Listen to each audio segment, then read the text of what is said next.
जय श्री कृष्ण मित्रों, स्वागत है आपका गीता का ज्ञान हिंदी यूट्यूब चैनल में।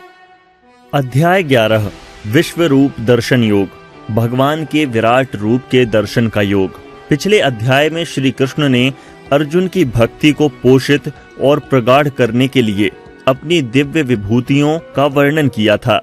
अध्याय के अंत में वे स्पष्ट रूप से अपने असीम विश्व रूप का उल्लेख करते हुए कहते हैं कि उसमें दिखाई देने वाले सभी सौंदर्य, ऐश्वर्य, तेज और शक्तियों को उनके तेज का स्फुलिंग मानो। इस अध्याय में अर्जुन श्री कृष्ण से प्रार्थना करता है कि वे उसे अपने विश्व रूप या सभी ब्रह्मांडों में व्याप्त अपने अनंत ब्रह्मांडीय विराट रूप का दर्शन कराएं।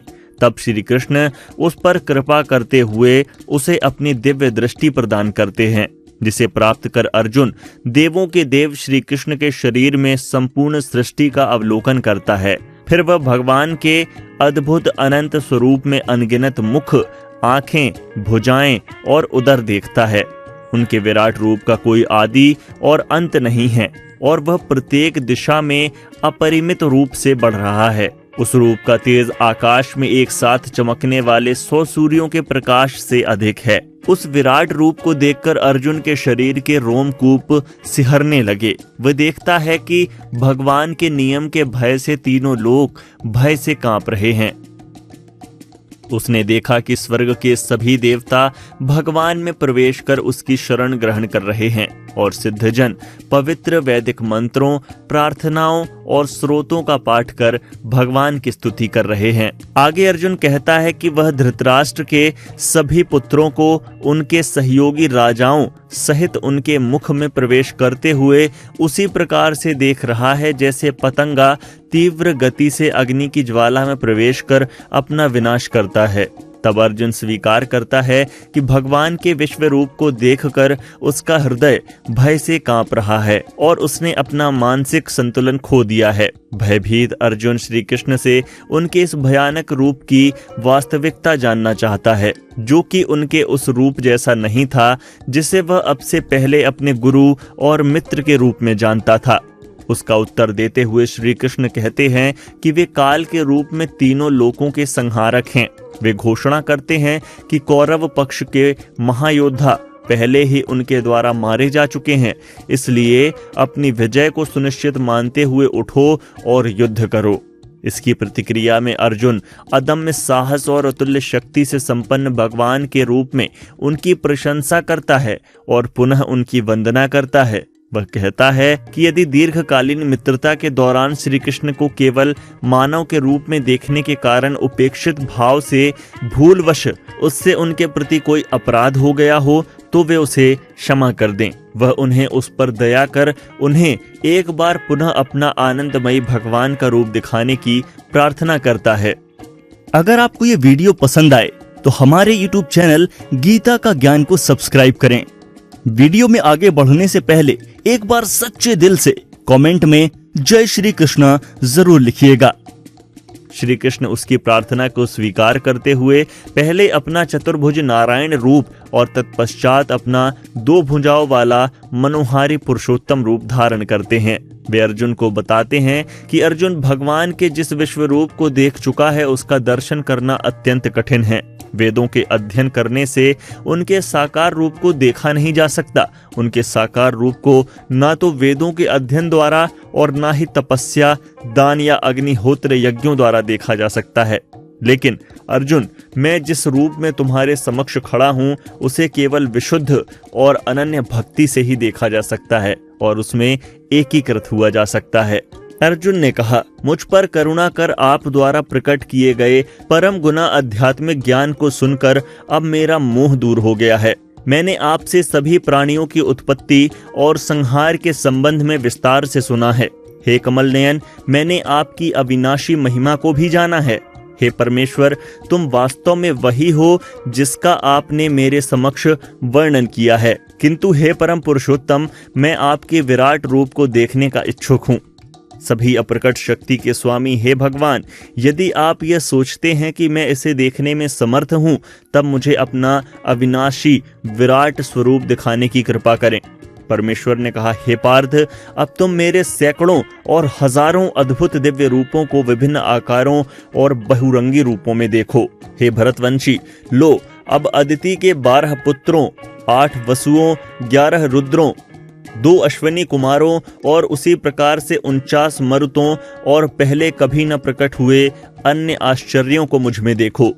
हे अर्जुन, सभी चर और अचर सहित समस्त ब्रह्मांडों को एक साथ मेरे विश्वरूप में देखो। इसके अतिरिक्त तुम कुछ और भी देखना चाहो तो वह सब मेरे में विश्वव्यापी रूप में देखो, परंतु तुम अपनी आंखों से मेरे दिव्य ब्रह्मांडी स्वरूप को नहीं देख सकते हो, इसलिए मैं तुम्हें दिव्य दृष्टि प्रदान करता हूँ। अब मेरी दिव्य विभूतियों को देखो। संजय ने कहा, हे राजन, इस प्रकार से कहकर योग के स्वामी महायोगेश्वर श्री कृष्ण ने अर्जुन को दिव्य विश्व रूप दिखाया। अर्जुन ने भगवान के दिव्य विराट रूप में असंख्य मुख और आंखों को देखा। उनका रूप अनेक दैवी आभूषणों से अलंकृत था और कई प्रकार के दिव्य शस्त्रों को उठाए हुए था। उन्होंने उस शरीर पर अनेक मालाएं और वस्त्र धारण किए हुए थे, जिस पर कई प्रकार की दिव्य मधुर सुगंधियां लगी थीं। वह स्वयं को आश्चर्यमय और अनंत भगवान के रूप में प्रकट कर रहे थे, जिनका मुख सर्वव्याप्त था। यदि आकाश में हजारों सूर्य एक साथ उदय होते हैं तो भी उन सब का प्रकाश भगवान के दिव्य तेजस्वी रूप की समानता नहीं कर सकता। अर्जुन ने देवों के देव उस दिव्य शरीर में एक ही स्थान पर स्थित समस्त ब्रह्मांडों को देखा। विश्व रूप दर्शन योग। तब आश्चर्य में डूबे अर्जुन के शरीर के रोंगटे खड़े हो गए और वह मस्तक को झुकाए भगवान के समक्ष हाथ जोड़कर इस प्रकार प्रार्थना करने लगा। अर्जुन ने कहा, मैंने आपके शरीर में सभी देवताओं और विभिन्न प्रकार के जीवों को देखा। मैंने वहां कमल पर आसीन ब्रह्मा और शिव तथा सभी ऋषियों और स्वर्ग के सर्पों को देखा। मैं सभी दिशाओं में अनगिनत भुजाएं, उदर, मुंह और आंखों के साथ आपके सर्वत्र फैले हुए अनंत रूप को देखता हूँ। हे ब्रह्मांड के स्वामी, आपका रूप अपने आप में अनंत है। मुझे आप में कोई आरंभ, मध्य और अंत नहीं दिखता। विश्वरूप दर्शन योग में मुकुट से सुशोभित चक्र और गदा से सुसज्जित शस्त्रों के साथ सर्वत्र दीप्तिमान लोक के रूप में आपके रूप को देख रहा हूँ। इस चमचमाती अग्नि में आपके तेज को देख पाना कठिन है, जो सभी दिशाओं से प्रस्फुटित होने वाले सूर्य के प्रकाश की भांति है। मैं आपको परम अविनाशी मानता हूँ। आप ही धार्मिक ग्रंथों द्वारा ज्ञात होने वाले परम सत्य हो। आप समस्त सृष्टि के परम आधार हो और सनातन धर्म के नित्य पालक और रक्षक हो और अविनाशी परम प्रभु हो। आप यदि मध्य और अंत से रहित हैं और आपकी शक्तियों का कोई अंत नहीं है। सूर्य और चंद्रमा आपके नेत्र हैं और अग्नि आपके मुख के तेज के समान है और मैं आपके तेज से समस्त ब्रह्मांड को जलते हुए देख रहा हूँ। हे सभी जीवों के परम स्वामी, स्वर्ग और पृथ्वी के बीच के स्थान और सभी दिशाओं के बीच आप अकेले ही व्याप्त हैं। मैंने देखा है कि आपके अद्भुत और भयानक रूप को देखकर तीनों लोक भय से कांप रहे हैं। स्वर्ग के सभी देवता आप में प्रवेश होकर आपकी शरण ग्रहण कर रहे हैं और कुछ भय से हाथ जोड़कर आपकी स्तुति कर रहे हैं। महर्षि और सिद्धजन पवित्र स्तोत्रों का पाठ कर और अनेक प्रार्थनाओं के साथ आपकी स्तुति कर रहे हैं। रुद्र, आदित्य, वसु, साध्यगण, विश्वदेव, दोनों अश्विनी कुमार, मरुत, पित्तर, गंधर्व, यक्ष, असुर तथा सभी सिद्धजन आपको आश्चर्य से देख रहे हैं। हे सर्वशक्तिमान भगवान, अनेक मुख, नेत्र, भुजा, जांघें, पांव, पेट तथा भयानक दांतों सहित आपके विकराल रूप को देखकर समस्त लोक भय से त्रस्त है और उसी प्रकार से मैं भी। हे विष्णु भगवान, आकाश को स्पर्श करते हुए बहुरंगों, दीप्तिमान, मुख फैलाए और चमकती हुई असंख्य आंखों से युक्त आपके रूप को देखकर मेरा हृदय भय से कांप रहा है और मैंने अपना सारा धैर्य और मानसिक संतुलन खो दिया है। प्रलय के समय की प्रचंड अग्नि के सदृश तुम्हारे अनेक मुखों के विकराल दांतों को देखकर मैं भूल गया हूँ कि मैं कहाँ हूँ और मुझे कहाँ जाना है। हे देवेश, आप ब्रह्मांड के आश्रयदाता हैं, कृपया मुझ पर करुणा करो। मैं धृतराष्ट्र के सभी पुत्रों को उनके सहयोगी राजाओं और भीष्म, द्रोणाचार्य, कर्ण तथा हमारे पक्ष के सेना नायकों सहित आपके विकराल मुख में प्रवेश करता हुआ देख रहा हूँ। इनमें से कुछ के सिरों को मैं आपके विकराल दांतों के बीच पिसता हुआ देख रहा हूँ। जिस प्रकार से नदियों की कई लहरें समुद्र में प्रवेश करती हैं, उसी प्रकार से ये सब महायोद्धा आपके धधकते मुख में प्रवेश कर रहे हैं। जिस प्रकार से पतंगा तीव्र गति से अग्नि में प्रवेश कर जलकर भस्म हो जाता है, उसी प्रकार से ये सेनाएं अपने विनाश के लिए तीव्र गति से आपके मुख में प्रवेश कर रही हैं। तुम अपनी तीक्ष्ण जिह्वा से समस्त दिशाओं के जीव समूहों को चाट रहे हो और उन्हें अपने प्रज्वलित मुखों में निगल रहे हो। हे विष्णु, आप अपने सर्वत्र फैले प्रचंड तेज की किरणों से समस्त ब्रह्मांड को भीषणता से झुलसा रहे हो। हे देवेश, कृपया मुझे बताएं कि अति उग्र रूप में आप कौन हैं। मैं आपको प्रणाम करता हूँ, कृपया मुझ पर करुणा करें। आप समस्त सृष्टियों से पूर्व आदि भगवान हैं। मैं आपको जानना चाहता हूँ और मैं आपकी प्रकृति और प्रयोजन को नहीं समझ पा रहा हूँ। परम प्रभु ने कहा, मैं प्रलय का मूल कारण और महाकाल हूँ, जो जगत का संहार करने के लिए आता है। तुम्हारे युद्ध में भाग लेने के बिना भी युद्ध की व्यूह रचना में खड़े विरोधी पक्ष के योद्धा मारे जाएंगे। इसलिए उठो, युद्ध करो और यश अर्जित करो। अपने शत्रुओं पर विजय पाकर समृद्ध राज्य का भोग करो। ये सब योद्धा पहले ही मेरे द्वारा मारे जा चुके हैं। हे श्रेष्ठ धनुर्धर, तुम तो मेरे कार्य को संपन्न करने का केवल निमित्त मात्र हो। द्रोणाचार्य, भीष्म, जयद्रथ, कर्ण और अन्य महायोद्धा पहले ही मेरे द्वारा मारे जा चुके हैं। इसलिए बिना विक्षुब्ध हुए इनका वध करो। केवल युद्ध करो और तुम अपने शत्रुओं पर विजय पाओगे। संजय ने कहा। केशव के इन वचनों को सुनकर अर्जुन ने भय से कांपते हुए अपने दोनों हाथों को जोड़कर श्री कृष्ण को नमस्कार किया और अवरुद्ध स्वर में भयभीत होकर श्री कृष्ण से इस प्रकार कहा। अर्जुन ने कहा, हे ऋषिकेश, ये उचित है कि आपके नाम श्रवण और यशगान से संसार हर्षित होता है। असुरगण आपसे भयभीत होकर सभी दिशाओं की ओर भागते रहते हैं और सिद्ध महात्माओं के समुदाय आपको नमस्कार करते हैं। हे सर्वश्रेष्ठ, आप ब्रह्मा से श्रेष्ठ और आदि सृष्टा हो, तब फिर वह आपको नमस्कार क्यों न करें। हे अनंत, हे देवेश, हे जगत के आश्रयदाता, आप सभी कारणों के कारण और अविनाशी हैं। आप व्यक्त और अव्यक्त से परे अविनाशी सत्य हो। आप आदि सर्वात्मा, दिव्य सनातन स्वरूप हैं। आप इस ब्रह्मांड के परम आश्रय हैं। आप ही सर्वज्ञाता और जो कुछ भी जानने योग्य है वह सब आप ही हो। आप ही परम धाम हो। हे अनंत रूपों के स्वामी, केवल आप ही समस्त ब्रह्मांड में व्याप्त हो। आप वायु, यम, अग्नि, जल और चंद्रमा के देवता हैं। आप ब्रह्मा के पिता और सभी जीवों के प्रपितामह हैं। अतः मैं आपको हजारों बार और बारंबार नमस्कार करता हूँ। हे अनंत शक्तियों के स्वामी, आपको आगे और पीछे और वास्तव में सभी ओर से नमस्कार है।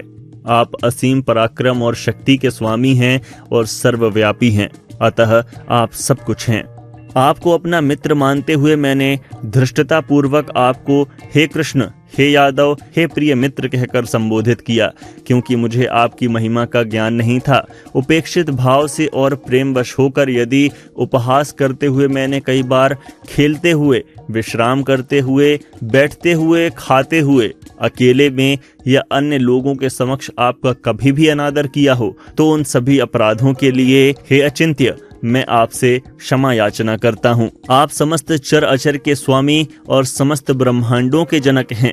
आप परम पूजनीय आध्यात्मिक गुरु हैं। हे अतुल्य शक्ति के स्वामी, जब समस्त तीनों लोकों में आपके समतुल्य कोई नहीं है, तब आपसे बढ़कर कोई कैसे हो सकता है।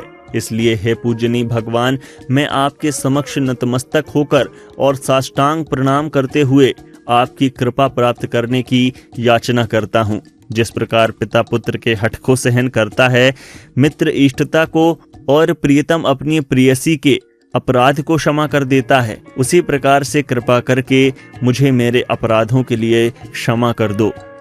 पहले कभी न देखे गए आपके विराट रूप का अवलोकन कर मैं अत्यधिक हर्षित हो रहा हूँ और साथ ही साथ मेरा मन भय से कांप रहा है। इसलिए हे देवेश, हे जगन्नाथ, कृपया मुझ पर दया करें और मुझे पुनः अपना आनंदमयी स्वरूप दिखाएं। हे सहस्त्रबाहु, यद्यपि आप समस्त सृष्टि के अभिव्यक्त हैं, किंतु मैं तुम्हारे मुकुटधारी चक्र और गदा उठाए हुए चतुर्भुज नारायण रूप के दर्शन करना चाहता हूँ। आनंदमयी भगवान ने कहा, हे अर्जुन, तुम पर प्रसन्न होकर मैंने अपनी योग माया शक्ति द्वारा तुम्हें अपना दीप्तिमान अनंत और आदि विश्व रूप दिखाया। तुमसे पहले किसी ने मेरे इस विराट रूप को नहीं देखा। हे कुरुश्रेष्ठ, ना तो वेदों के अध्ययन से और ना ही यज्ञ कर्म कांडों, दान पुण्य, यहाँ तक कि कठोर तप करने से भी किसी जीवित प्राणी ने मेरे विराट रूप को कभी नहीं देखा है जिसे तुम देख चुके हो। मेरे भयानक रूप को देखकर तुम न तो भयभीत हो और न ही मोहित हो। भय मुक्त और प्रसन्न चित्त होकर मेरे पुरुषोत्तम रूप को देखो। संजय ने कहा। ऐसा कहकर वासुदेव के करुणामय पुत्र ने पुनः अपना चतुर्भुज रूप प्रकट किया और फिर अपना 2 भुजाओं वाला सुंदर रूप प्रदर्शित कर भयभीत अर्जुन को सांत्वना दी। अर्जुन ने कहा, हे जनार्दन, आपके 2 भुजा वाले मनोहर मानव रूप को देखकर मुझ में आत्मसंयम लौट आया है और मेरा चित्त स्थिर होकर सामान्य अवस्था में आ गया है। परम प्रभु ने कहा, मेरे जिस रूप का तुम अवलोकन कर रहे हो उसे देख पाना अति दुष्कर है। यहाँ तक कि स्वर्ग के देवताओं को भी इसका दर्शन करने की उत्कंठा होती है। मेरे इस रूप को न तो वेदों के अध्ययन, न ही तपस्या, दान और यज्ञों जैसे साधनों द्वारा देखा जा सकता है, जैसा कि तुमने देखा है। हे अर्जुन, मैं जिस रूप में तुम्हारे समक्ष खड़ा हूँ उसे केवल अनन्य भक्ति से ही जाना जा सकता है। हे शत्रुहंता, इस प्रकार मेरी दिव्य दृष्टि प्राप्त होने पर ही कोई वास्तव में मुझ में एकीकृत हो सकता है। वे जो मेरे प्रति अपने कर्तव्यों का पालन करते हैं, जो मुझ पर ही भरोसा करते हैं, आसक्ति रहित रहते हैं और किसी भी प्राणी से द्वेष नहीं रखते, ऐसे भक्त निश्चित रूप से मुझे प्राप्त करते हैं। तो मित्रों, आशा है आपको आज की ये प्रस्तुति अच्छी लगी होगी। भगवान श्री कृष्ण की इस वीडियो में बताई गई जानकारियों को आप खुद तक सीमित न रखें, इसे शेयर करें अपने व्हाट्सएप और फेसबुक पर। तो मिलते हैं एक नए वीडियो के साथ, तब तक के लिए राधे राधे। यहाँ दी गई जानकारी सामान्य मान्यताओं और जानकारियों पर आधारित है। हमारा यूट्यूब चैनल गीता का ज्ञान इसकी पुष्टि नहीं करता है।